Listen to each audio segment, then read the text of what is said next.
Now, I don't know about you, but I definitely struggle when things feel unfair. I mean, when someone doesn't follow the rules in a game and they try to win, I get really frustrated. Maybe for you, you struggle with things that feel unfair. It could be at school when you work really hard on a project and you find out that someone else got the same grade as you, even though you know they cheated or they got the answers from someone else. Or maybe at home you struggle because you feel like your parents are constantly on your case about something, and yet your siblings never get talked to or get in trouble for doing the same thing as you. We all struggle with this. I know that when I go on social media, if I'm on YouTube or if I'm looking at Instagram, sometimes I'll scroll through posts and go, oh man, like look at that. Look at, they get to go on all of these trips. Oh man, like I wish I could go on that trip. Or, wow, look at their backyard. They have so many fun things to do. Man, I wish my backyard was like that. All of us do it. We might look at someone else and go, that looks awesome. I wish I could do that. Or they have this, or I want that, or I don't get to do that. We all do that. And the reality is that's just an example of how we compare ourselves with other people. But really, comparison doesn't do a whole lot for us, right? Some of us, it may help us to try to like work better at something, but usually that motivates us to overachieve, and we never feel like we can ever measure up to whoever or whatever we're trying to compare ourselves to. Some of us, it almost like debilitates us, where we feel so overwhelmed like we're never going to measure up that we don't even try at life. And some of us, we're just so consumed by the thoughts. Maybe it stresses us out. Maybe we have anxiety. Maybe just we're always in a state of worry. You see, it reminds me of a phrase that we say in our house. We say compare and despair, because no matter what you do, when you compare yourself with someone else, it always leads to despair. And that's what we're going to be talking about this week. Is in this new series called Like Me, we're going to be talking this week about comparison and what it does to us. And the reality is for none of it, for all of us, we all struggle with this in some way. And this has happened all throughout history. In fact, there's a guy named Paul who talks about it. And my hope is that we can be encouraged to know, well, how do we combat comparing ourselves? What do we do? Now, Paul, he was the guy who came to follow Jesus, and he spent his life traveling, meeting new people, telling people about the awesome good news of who Jesus was and how he radically changes your life when you choose to follow him and receive the gift of grace from him.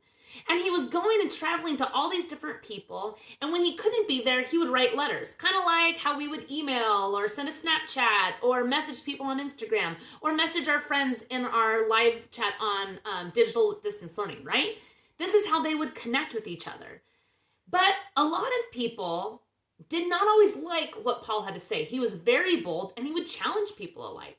And there was this one group of people who were so against Paul and so against what he was saying, and they didn't like him, that they were constantly comparing him to them, and they would basically try to tear him down, right? That's kind of like the worst tactic that you can do, is you don't feel good about yourself, so you tear someone else down. And that's exactly what they do to Paul. They try to criticize him, they try to make him out to be something that he's not.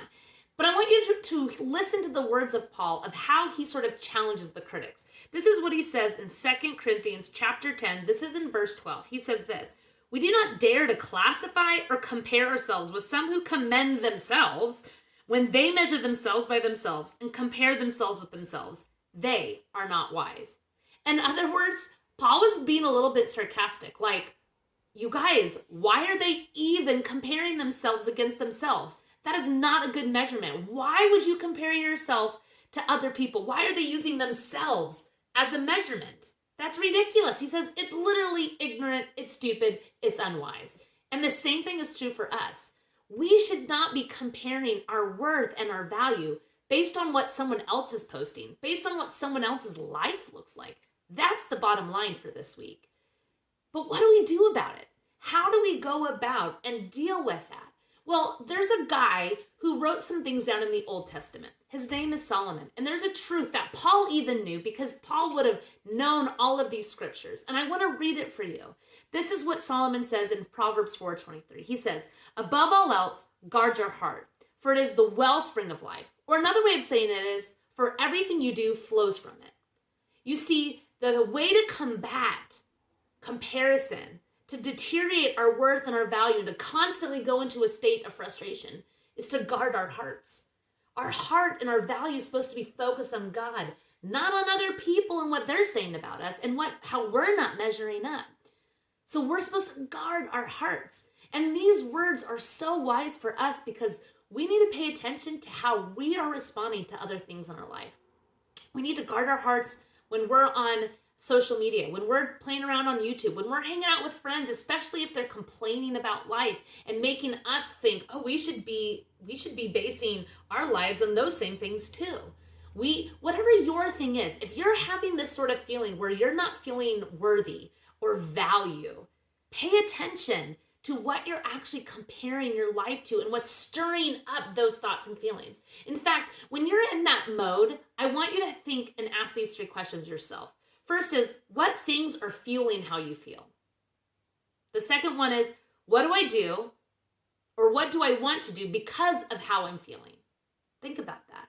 And the last one is, what or who am I comparing myself to what's bringing up those feelings? So you have to the only way that we can combat comparing ourselves is by becoming more aware and guarding our hearts, guarding ourselves so that our value and our worth is not being placed on what other people say, how we think other people should be like, what we should be like, but in our value in God. So this week, I kind of want to challenge you to think through, where are you comparing yourself? Where are you feeling anxiety and anxiousness that really shouldn't be there? Can you imagine what your life would look like if you stopped comparing yourself, stopped placing your worth in other people, and started living like you are worthy? You are a child of God created in His image.